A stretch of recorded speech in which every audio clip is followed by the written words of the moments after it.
Hi, சிம்பிளாக வெண்டைக்காய் fry எப்படி பண்ணுறதுன்னு பார்ப்போம். 2 டேபிள் ஸ்பூன் ஆயிலில் வேர்க்கடலையை வறுத்து ஃபஸ்ட்டு வச்சுக்கோங்க. இதை நான் ஃபைனலாக ஆட் பண்ணுவேன். நல்லாயிருக்கும், க்ரன்ச்சியாக இருக்கும் டெக்ஸ்சர். வேர்க்கடலை வேணான்றவங்க அவாய்ட் பண்ணிக்கலாம்.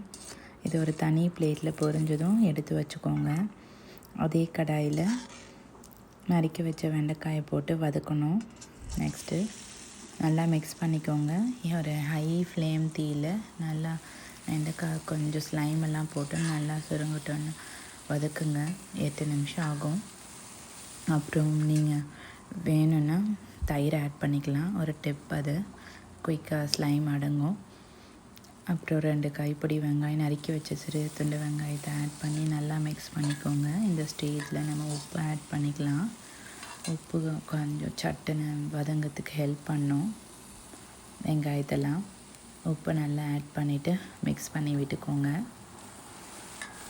இது நல்லா சுருங்கி வதங்கி வந்ததும் மசாலாவை ஆட் பண்ணுவோம். அதுக்கு முன்னாடி வறுத்து வச்ச வேர்க்கடலையை நான் ஆட் பண்ணிக்கிறேன். கொஞ்சம் உப்பு மசாலாவும் வேர்க்கடலையிலும் அப்போ தான் சாரும். வறுத்து வச்ச வேர்க்கடலையை ஆட் பண்ணிக்கிட்டேன்.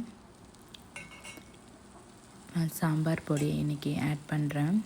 ரொம்ப காரம் வேணுன்றவங்க வெறும் மிளகாய் தூளை கொஞ்சம் கூட ஆட் பண்ணிக்கலாம். 2 டீஸ்பூன் சாம்பார் பொடி ஆட் பண்ணுறேன் நான். நல்லா மிக்ஸ் பண்ணிக்கோங்க. பொன்னிறமாக வந்ததும் கொஞ்சம் பச்சை வாசனை மசாலா பொடி போனதும் அடுப்பு அணைச்சி சர்விங் டிஷ்ஷில் எடுத்து வச்சுக்கோங்க. வெண்டைக்காய் அருமையான ஈஸியான குயிக்கான வெண்டைக்காய் ஃப்ரை ரெடி.